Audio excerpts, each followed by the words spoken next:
Bagaimana agar pemberhentian Bupati Aceh Selatan ini tidak mempengaruhi penanganan banjir bandang? Kami akan membahasnya bersama dengan Wakil Ketua Komisi 2 DPR RI, Bahtra Banung, dan juga pakar otonomi daerah, Johermansyah Johan. Selamat malam, Pak Batra dan juga Pak Johan.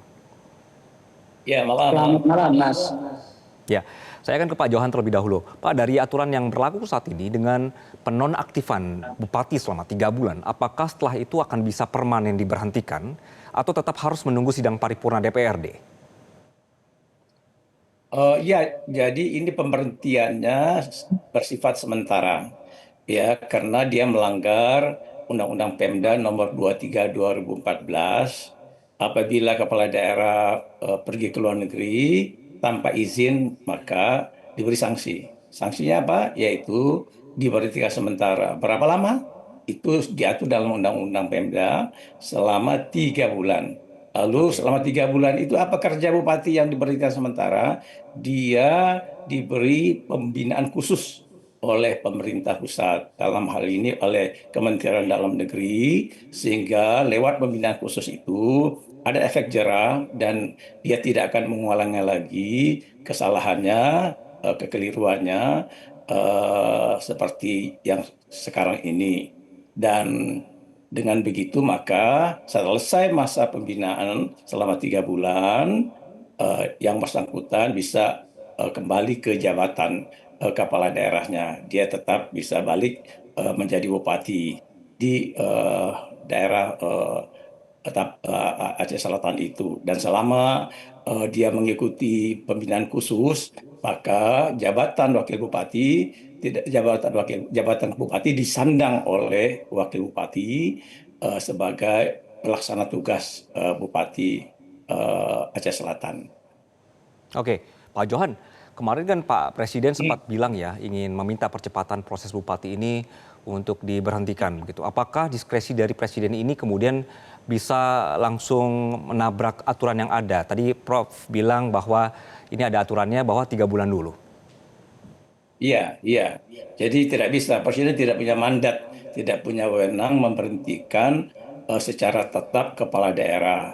Yang punya mandat itu adalah rakyat di daerah itu, representasinya lewat DPRD. Apabila Oke. dia melanggar undang-undang, ya, dan pelanggarannya berat, jelas pasal undang-undang yang dilanggar, nah, maka yang bersangkutan itu dapat dimakzulkan lewat pintu DPRD, Oke. bukan lewat otoritas presiden, ya. Presiden eh, tidak berwenang sama sekali untuk Oke. memecat bupati atau kepala daerah sesuai dengan aturan sistem pemerintahan daerah kita. Oke, saya ke Pak Batra. Pak Batra, DPR puas tidak dengan keputusan Kemendagri ini?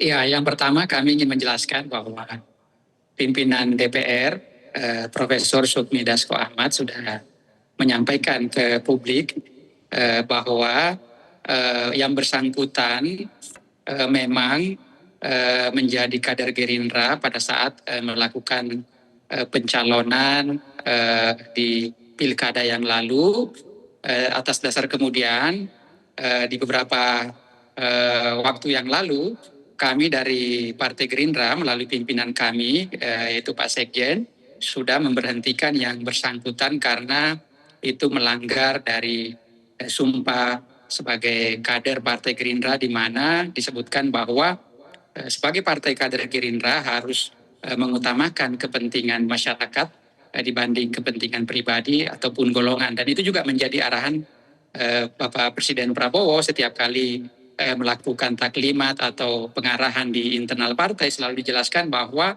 sebagai partai Gerindra, kader Gerindra harus mementingkan kepentingan masyarakat. Nah, atas dasar itulah kemudian pimpinan DPR menyampaikan kepada Kemendagri jika ada yang dilanggar oleh yang bersangkutan maka harus diberi sanksi dan diberhentikan sementara waktu. Dan kalau kita lihat tadi apa yang disampaikan oleh Pak Mendagri, di mana dijelaskan bahwa memang undang-undang tahun nomor 23 tahun 2014 itu diatur di pasal 76-nya ayat 1 huruf I-nya, dan kemudian untuk terkait soal sanksinya sangat jelas di pasal 77 ayat 2-nya bahwa apabila kepala daerah meninggalkan daerahnya tanpa seizin Kemendagri, maka itu bisa diberi sanksi, dan sanksinya diatur sebagaimana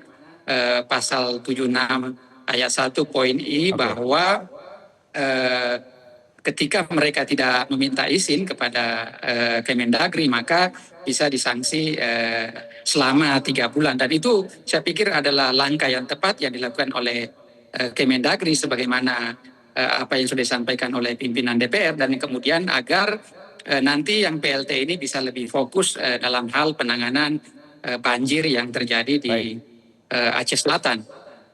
Oke, Pak Batra, kalau nanti setelah 3 bulan, Bapak ini inginnya permanen Pak Bupati ini diberhentikan atau nanti dipersilahkan kembali ketika nanti tadi dia sudah menyampaikan penyesalan atau juga ingin memperbaiki kepercayaan publik? Ya, kita lihat ya bahwa di penyampaian Pak Johansyah juga bahwa memang kan di Undang-Undang tahun 2003 nomor 23 tahun 2014 itu tata cara pemberhentian baik itu sementara waktu ataupun secara permanen diatur di sana ya, bahwa ada mekanisme yang harus ditempuh. Dan tetapi jika ditemukan ada pelanggaran, dirasa itu pelanggaran berat, maka bisa direkomendasikan melalui DPRD, apakah nanti itu sifatnya dibentuk oleh hak angket atau pansus, dan nanti akan bergulir di DPRD tentunya. Nah, kita melihat hari ini bahwa penyampaian tadi Pak Mendagri berdasarkan hasil penelusuran atau pemeriksaan dari Irjen Kemendagri, sampai saat ini kan yang dilanggar adalah terkait soal tidak minta izin. Tetapi kemudian nanti kan akan berlanjut. Apakah yang bersangkutan berangkat umroh itu menggunakan fasilitas pribadi atau menggunakan fasilitas negara ataupun menggunakan atau difasilitasi oleh pihak lain. Nah, ini juga kan belum ditelusuri sampai sejauh sana. Dan kemudian dalam hal pemberangkatannya itu yang bersangkutan misalnya bersama keluarga atau tidak, nah itu kan nanti akan muncul ketika pemeriksaan lebih lanjut. Nah, untuk sementara waktu kan pemeriksaannya yang berkaitan bahwa yang bersangkutan tidak melaporkan kepergiannya di luar kota atau tidak meminta izin kepada Kemendagri sebagaimana yang diatur oleh pasal 76 di Undang-Undang nomor 23 tahun 2014 itu. Jadi nanti saya pikir akan berlanjut ya, jika ditemukan memang pelanggaran-pelanggaran yang dianggap berat, dan kemudian itu bisa direkomendasikan ke DPRD melalui hak angket dan melalui pansus, dan pasti akan berjalan mekanismenya. Tapi sejauh ini kan kami merasa bahwa apa yang dilakukan oleh Kemendagri sudah langkah yang tepat, langkah yang pas untuk memberhentikan sementara waktu. Terus kemudian kami berharap pelaksana tugas ini bisa fokus, konsentrasi mengurus banjir yang terjadi di Aceh Selatan khususnya. Baik, saya ke Prof. Johan. Prof, jadi kalau misalnya tadi kan sudah sempat disebutkan ya bahwa nanti akan ada usulan dulu di DPRD berkenaan dengan nasib berikutnya setelah 3 bulan. Nah, dalam situasi darurat seperti sekarang di mana DPRD sulit bersidang, apakah pemerintah pusat ini bisa mengambil alih fungsi evaluasi terhadap kepala daerah? Oh enggak, ya. Jadi ini kan bupati itu kepala daerah yang dipilih oleh rakyat, ya, Ya. eksekutif, local executive leaders, ya, elected. Dia bukan appointed, bukan diangkat. Misalnya PJ ya, kalau pejabat kepala daerah itu PJ, memang pemerintah pusat mengangkatnya sementara di sana, lalu kemudian pemerintah pusat berwenang untuk mencopotnya secara permanen. Tetapi kalau kepala daerah definitif yang hasil pilihan rakyat itu untuk mencopotnya secara permanen harus melewati pintu rakyat juga. Yang saya garis bawahi tadi, representasi rakyat adalah DPRD. Itu pun juga kalau dia melanggar undang-undang, ya tidak menjalankan undang-undang, nah pelanggaran berat, lalu kemudian DPRD membentuk menggunakan hak interpelasi, ya, kemudian menggunakan hak angket, membentuk panitia angket. Jadi prosedurnya panjang dan memakan waktu. Nah, kalau keadaan sekarang misalnya belum memungkinkan Dewan memproses pemakzulan, katakan begitu ya, kalau memang ada bukti-bukti tentang pelanggaran-pelanggaran undang-undang, nah maka pusat sudah memadai tindakannya dengan keputusan Mendagri untuk memberhentikan sementara. Oke, Pak Johan, jadi kalau misalnya dengan kepala daerah yang kemudian dipecat dari partai sendiri, ini nanti statusnya bagaimana? Oh enggak, kita tetap kepala daerah. Itu kan Oke, dukungan politik ya. Nah, oke, jadi dia tetap menjadi bupati ya. Kemudian dukungan partai politiknya menjadi berkurang. Nah, mungkin waktu oke, dia maju dulu kan ada dukungan dari partai-partai lain, ada juga pengusung, pendukung dari partai lain. Nah, mungkin nanti tersisa partai-partai yang lain yang pernah mengusung dan mendukungnya. Itu pun kalau tidak menarik dukungan. Tetapi oke, dia akan kesulitan nanti kalau memang partai-partai politik yang mendukung dan mengusungnya ketika pilkada itu menarik dukungan. Nah, ketika dicopot jadi ketua partai oleh Gerindra di pusat, dan tentu akan berpengaruh juga kepada sikap partai-partai politik lainnya yang ada di Aceh Selatan. Nah, nanti oke. dikhawatirkan kalau itu terjadi secara meluas, maka itu akan kesulitan dalam mendapatkan dukungan DPRD dalam membuat kebijakan, perda, dan sebagainya. Oke, ke Pak Batra. Pak, jadi kalau maaf, menurut Bapak, partai mendukung tidak untuk pemakzulannya? Ya tentu nanti kita akan lihat ya sejauh mana pelanggaran yang dilakukan. Tapi untuk sementara saat ini bahwa terkhusus kami ya dari Partai Gerindra, pimpinan kami di Gerindra melalui Pak Sekjen sudah menyampaikan di media bahwa memang yang bersangkutan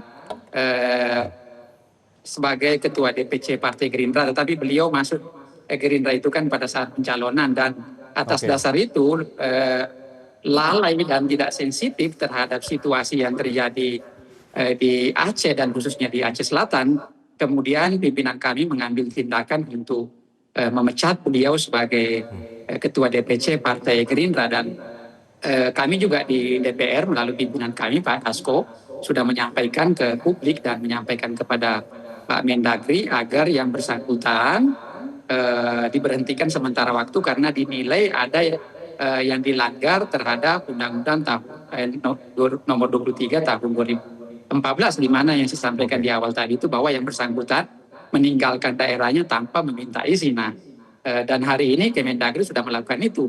Nah, jika dianggap nanti ada temuan-temuan tentu kalau dirasa bahwa temuan-temuan nanti pada saat pemeriksaan lanjutan ada sesuatu hal yang jauh dilanggar dan itu bisa ditelusuri dan mungkin nanti ada pemeriksaan lanjutan. Dan kalau misalnya memang ditemukan, tentu kami dari Partai Gerindra, karena di sana kan kami juga punya anggota DPRD, kami akan menyampaikan kepada mereka kalau memang ada temuan yang lebih jauh, oke, misalnya sampai yang kita bicarakan tadi, apakah pemberhentiannya secara permanen, dan tentu tapi itu kan ada mekanismenya, tidak baik, serta-merta misalnya harus diberhentikan secara permanen tanpa melalui mekanisme yang berlaku sebagaimana yang diatur di baik, Undang-Undang nomor 23 tahun 2014. Tetapi kami menilai ya bahwa Partai Gerindra merasa kecewa dengan yang bersangkutan karena lalai dan meninggalkan tempat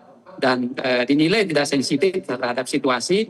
Di lain sisi bahwa Pak Presiden Prabowo ataupun pimpinan-pimpinan kami di Gerindra selalu memberikan arahan, selalu memberikan oke, penegasan bahwa sebagai kader Gerindra, sebagai partai politik yang mengusung tagline agar menjadi pejuang politik, membantu rakyat, dan itu di luar baik, Pak dari Bahtiar ya.